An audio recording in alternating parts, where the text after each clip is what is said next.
Bueno, pues, ¿qué tal? Buenos días en América Latina, buenas tardes aquí en Ginebra. Soy Gabriela Sotomayor y les doy la bienvenida aquí en Tres Puntos Noticias, en donde tenemos un programa muy especial. Y bueno, quiero que Juan nos diga por qué. Bueno, buenas tardes. Un saludo para nuestro colega Diego de León, de Guatemala, que hoy no está presente con nosotros. Suele ocurrir, a veces alguno de los tres no viene. Y bueno, tengo hoy el honor de presentar a Víctor Rodríguez. Hola, Víctor. Hola Eh, Juan, hola Gabriela. eh, Víctor es el representante aquí en Ginebra de una organización no gubernamental que es el Instituto Interamericano de Responsabilidad Social y Derechos Humanos. Y la idea que nosotros teníamos al traerlo él aquí era ver la utilidad de la tarea que está llevando a cabo esta ONG desde aquí en Ginebra para el mayor respeto de los derechos humanos, concretamente cómo ayudar a las víctimas que sufren violaciones de los derechos humanos a partir de eh, el mandato que tiene esta ONG aquí en Ginebra. Así que, Víctor, te queremos pedir que nos expliques cómo funciona tu ONG y cómo tratan casos de violaciones de los derechos humanos. Gracias Juan, de nuevo Sí. Gabriela, y los felicito por esta iniciativa de dar información actualizada de Ginebra, que es la capital de los derechos humanos desde las Naciones Unidas. Y precisamente, ¿por qué estamos acá en este escenario en Ginebra con esta organización civil? En mi experiencia desde dentro de los organismos de derechos humanos, yo primero vengo de la Corte Interamericana de Derechos Humanos, allá fui secretario adjunto, luego fui presidente del Subcomité de Prevención de la Tortura de Naciones Unidas y luego fui miembro del Comité de Derechos Humanos. Yo identifiqué que más importante que condenar estados, que hay que condenar cuando hay que condenar, es el enfoque preventivo. Porque eso es lo que hace falta, educación, prevención de los derechos humanos, porque ya la protección y la garantía es porque ya ocurrió. Y en el subcomité, que además es de prevención de la tortura, me pareció una experiencia maravillosa asesorar a los estados a partir de visitas. Entonces, ya fuera del sistema, creamos esta organización pensando en cuál podía ser la mejor manera desde la sociedad civil trabajar en la prevención de violaciones de derechos humanos. Y ahí identificamos el tema de la responsabilidad social por violaciones de derechos humanos, no solo de empresas. Identificamos que hay un grupo de trabajo que está creando algún instrumento internacional para codificar responsabilidad de empresa y derechos humanos, pero también todo el esquema de los procedimientos especiales de Naciones Unidas. ¿Qué quiere decir esto? Que hay un desconocimiento importante, inclusive desde adentro también de las Naciones Unidas, de la importancia de cómo los procedimientos especiales que se llaman relatorías de Naciones Unidas, grupos de trabajo o expertos independientes, expertas independientes, que tienen agendas temáticas y que antes de que ocurran las violaciones ellos se pueden anticipar en mandarle al Estado del caso, digamos, algún tipo de recomendación, de carta, de iniciativa, de comunicación, de unos documentos que se llaman OLs, que es Other Letters en inglés, y es que si ustedes identifican, por ejemplo, en el caso de periodismo, de libertad de expresión, hay una relatoría, hay un relator sobre libertad de expresión en Naciones Unidas, que ante las amenazas de violaciones de derechos humanos, ante la amenaza de un proyecto de ley que se pueda aprobar, etcétera, no hay que esperarse a que ocurra la violación, sino que ustedes tienen que recurrir antes, como periodistas, como ciudadanos, como organizaciones de la sociedad civil, y poner la denuncia. Claro. No son denuncias, digamos, de casos concretos, sino preocupaciones. Y lo que nosotros identificamos, ya el tema de la libertad de expresión es importante. Claro. Hay que pegarlo con el tema de la criminalización de las manifestaciones públicas. O sea, el vínculo entre eso es muy importante. Entonces, los gobiernos autocráticos, los gobiernos abusivos son intolerantes a la crítica. Entonces, cierran cualquier portillo, pero ya no como antes, a la usanza de antes, ahora es hasta más perverso. ¿Cómo hacen? Controlan a la sociedad civil. ¿Cómo la controlan? Bueno, estableciendo leyes precisamente para ver de dónde reciben dinero, qué hacen, cerrarles el conducto de alimentación, por ejemplo, de la cooperación internacional, pidiéndole informes, etcétera. Es decir, las saturan, las controlan a una organización de la sociedad civil. Eso por una parte. Luego vienen leyes de criminalización de las manifestaciones públicas. ¿Cómo las controlan? Bueno, con violencia, con infiltraciones.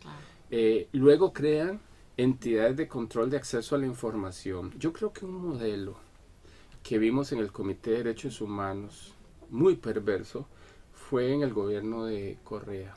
Y ahí está en el informe. No estoy diciendo nada que no sea absolutamente, que no se haya discutido cuando el Comité de Derechos Humanos hizo eso. Y para mí ese es un modelo terrible latinoamericano que se ha copiado en Venezuela, o yo no sé quién le copió a quién, pero lo cierto es que también está en Nicaragua, etc. En Nicaragua, por ejemplo, ya no hay sociedad civil, están asfixiados, hay controles absolutos, proscriben a organizaciones de la sociedad civil. En Ecuador las cosas están cambiando, es decir, estoy hablando de un escenario pasado. Ahora con el nuevo presidente, todas estas mordazas a la libertad de expresión, a los medios, a la sociedad civil, se han ido levantando.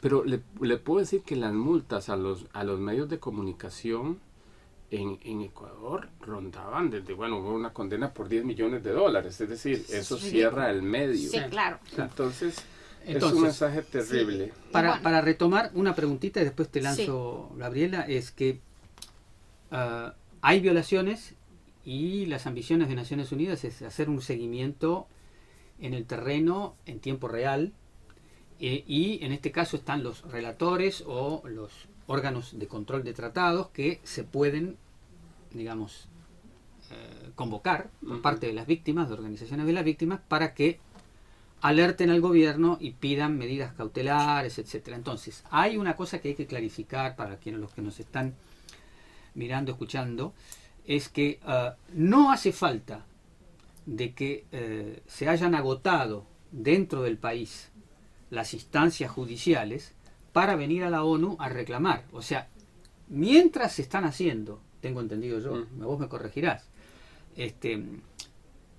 utilización legítima de apelar a organismos judiciales en el terreno, también se puede venir aquí a la ONU y no esperar a que al fallo que puede tardar varios años, etcétera. Entonces, esto de la simultaneidad entre la denuncia de la violación y la posibilidad de apelar al sistema de Naciones Unidas, me gustaría que lo explicaras. Sí. Como profesor, creo que hemos cometido una falencia a la hora de las clases que damos, porque nos casamos con el sistema interamericano, por ejemplo, en Latinoamérica, y siempre decimos, para ir a un sistema de tratados, es decir, Comisión Corte Interamericana o comités de tratados de Naciones Unidas, Comité de Derechos Humanos, Comité del Niño, etcétera, hay que agotar los recursos internos. Digamos que ese es el principio, porque es un procedimiento cuasi judicial. Entonces, cuando las personas nos contaban un caso, a nosotros como litigantes, normalmente le decimos, agote en su país el amparo, etcétera, y después planteamos el caso. Resulta que los procedimientos especiales rompen con ese esquema y sí permiten que simultáneamente, es decir, en el mismo momento en que se está investigando, hay violaciones estructurales, hay un proyecto de ley, etcétera, que está funcionando, no hay que esperarse a que la violación culmine, se ejecute, sino que se puede plantear la denuncia por estos procedimientos especiales. ¿Cuáles? Todas estas relatorías. A ver. Defensores de derechos humanos, hay ejecuciones extrajudiciales, derecho al agua, derecho a la salud, hay para todo. La pregunta es, ¿para qué no hay relatoría? Mira, hay relatoría para protección, discriminación racial, contra el albinismo, por la lepra, por independencia judicial, hay medio ambiente, mujeres, desapariciones forzadas, etcétera. Es decir, es un capítulo de más de 30 temáticos, personas son LGBT. 46, 47 en total. Están los por país y los temáticos. Y están por país también. Entonces, eso es bastante desconocido. Y también ellos tienen procedimiento de caso, se llama comunicaciones, y mucha gente no lo conoce. Lo sabe. y no hay que agotar los recursos internos. Entonces, nosotros lo que hacemos desde nuestra organización de litigio estratégico, por eso lo llamamos litigio estratégico, porque queremos atacar los problemas estructurales que generan violaciones erga omnes. Es decir, sí nos interesa resolverle a una persona su situación, pero nos interesa más tomar prestado esos casos, inclusive muchas veces pro bono, si califica, etcétera, y todo un comité dentro de nosotros de análisis, porque ese caso lo podemos tomar prestado no solo para resolverle la situación a una persona que está detenida ilegalmente o no, sino para prevenirle que no le pase lo mismo a otras personas. Voy a poner un ejemplo de México. México tiene algo que no existe en muchos países, y en México es alarmante: prisión preventiva oficiosa o automática por un delito. Es decir, si te acusan por un delito, el juez ni siquiera puede hacer valoración si te da una medida alternativa a la prisión preventiva. Claro. Es decir, la regla es que la prisión preventiva sea la excepción. El juez tiene que buscar una medida alternativa siempre primero. Pues resulta que el artículo 19 de la Constitución mexicana dice que si a usted lo acusan por esta lista de testigos, caput, es decir, vas a la cárcel. Vas a la cárcel. Y no hay ninguna posibilidad de escarcelación, ni fianza, ni medida alternativa, ni nada. Es decir, tienes que esperar al juicio. O sea, es la negación de la prevención o de la medida alternativa. Bueno, entonces, ese caso, un caso bien sonado, el caso Zaragoza, lo llevamos al grupo de trabajo sobre detención arbitraria. Nos dan la razón y le dicen a México: oiga, México, no puede haber una prisión automática, el juez tiene que tener la independencia para ver caso por caso. O sea, se viola la independencia judicial y se le conmina a México a que reforme el artículo 19, es decir, que elimine la prisión preventiva oficiosa.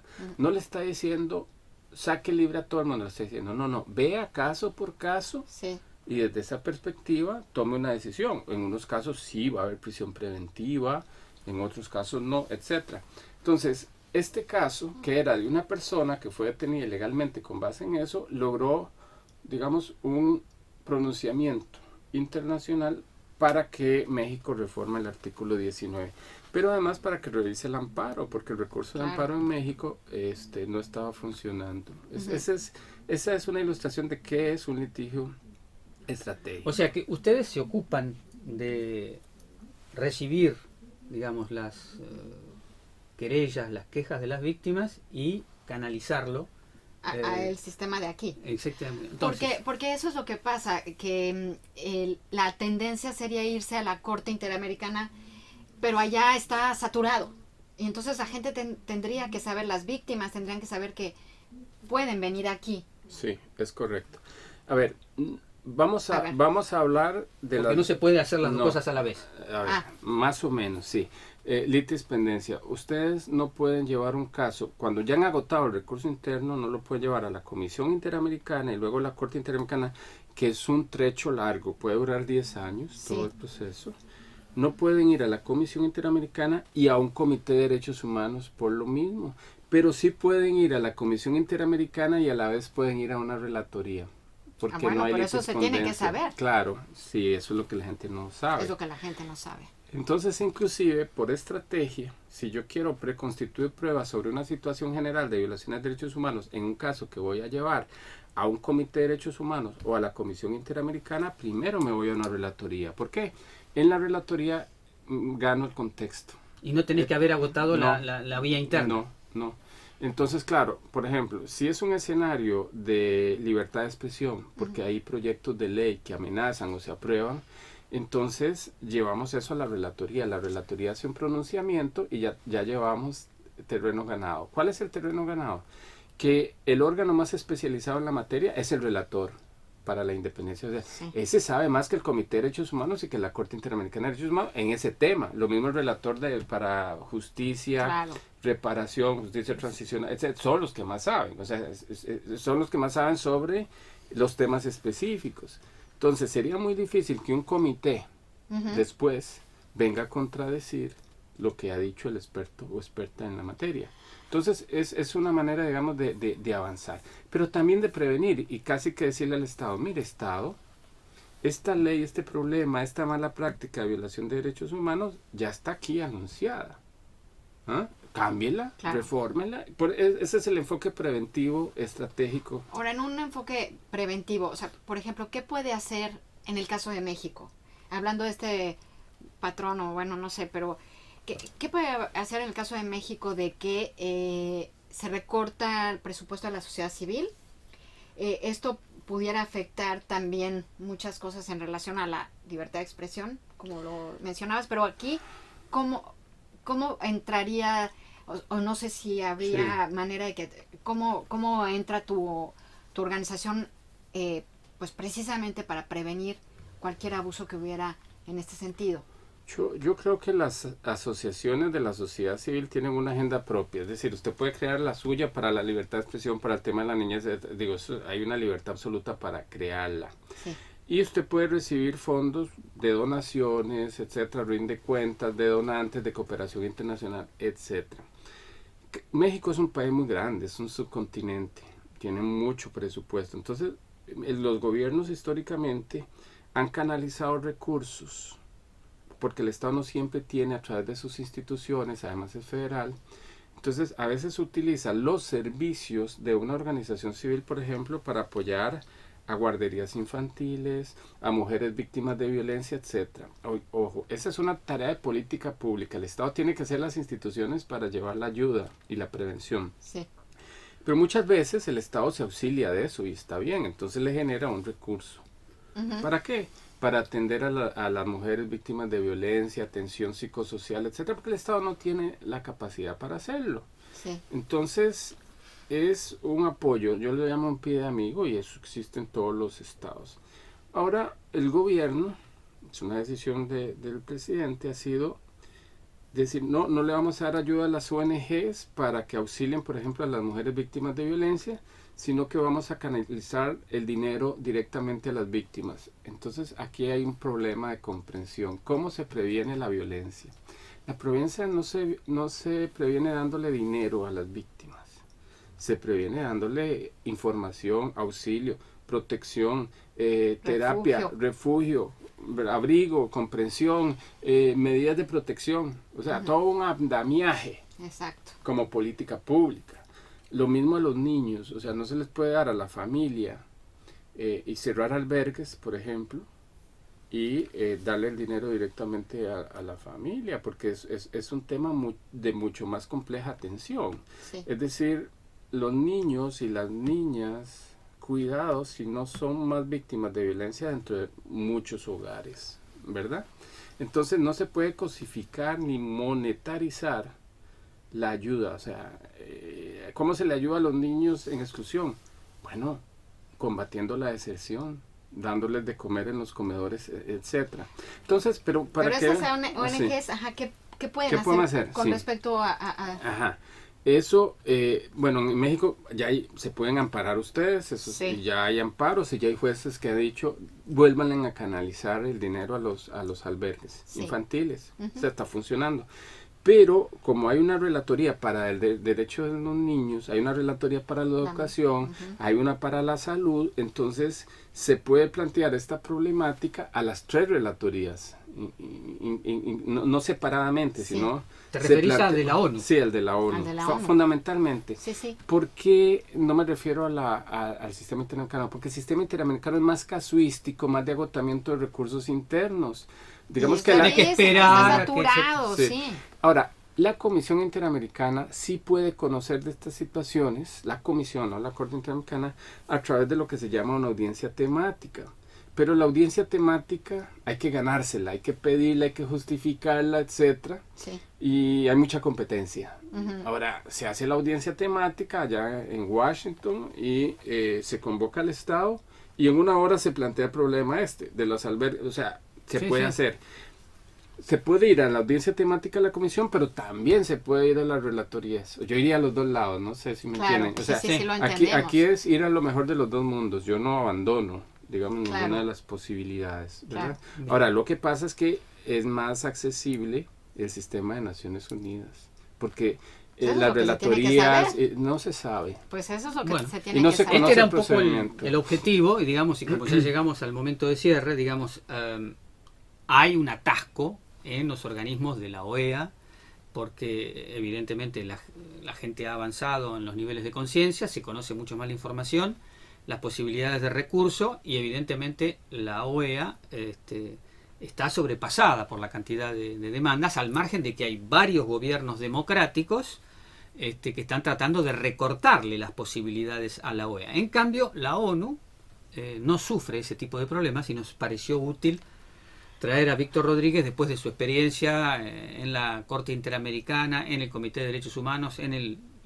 Subcomité de Prevención de la Tortura, para que abriera esta posibilidad para nuestros radioescuchas, la gente que está en el terreno, en América Latina, y que se tome en cuenta, digamos, las posibilidades de la ONU, sabiendo todo esto de que hay situaciones en las que se tiene que agotar la vía interna, y hay situaciones en las que no, y donde mayor cantidad de relatorías hay. Para eso está aquí en Ginebra. Ahora, ya nada más muy rápido, y si, bueno, un poco puntual que puedas responder, pero no sé si te preocupa que, por ejemplo, que va a haber en septiembre en la Asamblea General toda una revisión sobre los relatores y todos los mecanismos especiales de la ONU, y me preocupa porque, por ejemplo, a un país van y le dicen que un relator que tiene que hacer esto y esto y esto, y el país va y dice, no me gusta, no quiero este relator, lo quiero quitar. Es preocupante porque esto es fuerte. Entonces va a haber esta revisión. No sé, ¿qué me puedes decir? Yo creo que estamos en un mal momento institucional para los derechos humanos. Yo llamo la ley del péndulo, y me voy a explicar. Los organismos multilaterales de protección de derechos humanos, es decir, la ONU, Sistema Interamericano, Sistema Europeo, Sistema Africano, etcétera, vinieron con una idea de progresividad de los derechos humanos, creando muchos tratados, creando procedimientos. ¿Quién los crea? Los mismos estados. Es decir, se empieza a trabajar en una línea ascendente después de la Segunda Guerra Mundial, muchos tratados, etcétera. Sí. Ahora, los tratados los crean los estados, pero ya llega un momento en que a los estados les empieza a incomodar la criatura. La criatura no fueron de la sociedad civil, sino fueron de los estados. Sí. Entonces llega un momento en que solo había un comité de derechos humanos que tiene competencia para ver casi que todas las violaciones de derechos civiles y políticos. Luego se crea uno de económicas y culturales, pero luego una de la tortura, una de detenciones arbitrarias, etcétera. Entonces los estados tienen que rendir cuentas y tienen que hacer informes. Y entonces ya están incómodos, pero ellos fueron los que crearon ese sistema. Entonces ahora hay un proceso de revisión que tiene más de 2 años, con algunas propuestas. Y eso viene de hace mucho más de 2 años, y una es por ahí consolidar todos los comités o hacer un gran comité, un combo, etcétera. Bueno, eso es muy peligroso. Es muy peligroso. Porque es como abrir una caja de Pandora. Entonces yo siempre digo que el camino al infierno está en los detalles, ¿no? ¿Verdad? Okay. Eso es muy peligroso. Esas revisiones son sea, peligrosas, y creo que hay pendientes. una agenda que no está tan oculta. Pero además viene la otra manera de torcer el brazo, y es a través del presupuesto. Claro. Y este año se está cortando el presupuesto a la Secretaría, al Alto Comisionado, Sí. y hay muchos comités, en cuenta el del CAD, la tortura, etcétera, que algunos que están suspendiendo la sesión Sí. a final de año, etcétera, recortando presupuesto, fondos, etcétera. ¿Por qué? Porque a los estados a veces le duele emprenda, ¿verdad? Claro, no, y dejando cojo a la ONU de uno de sus pilares, que son los derechos humanos. Hay un combate contra el multilateralismo, o sea, no hablemos de derechos humanos, hablemos de Sí. comercio internacional, Bueno. hablemos de... Sí, sí. O sea, entonces, Sí. no es el mejor momento, digamos. Pues bueno, muy interesante nuestra plática con Víctor Rodríguez. Nos gustaría muchísimo volverlo a tener aquí, volverlo a invitar, si Sí, algo con el mayor puntual, gusto. con algún Sí, tema, sí. para que lo comentes, para que hagamos aquí un debate. Y bueno, muchísimas gracias por estar aquí con nosotros. Muchísimas gracias a François Zubiguer en los controles, Juan Gasparini. Gracias, Diego de León, que no está en este momento, y nos despedimos hasta la próxima. Buenas tardes. Buenas tardes. Buenas tardes.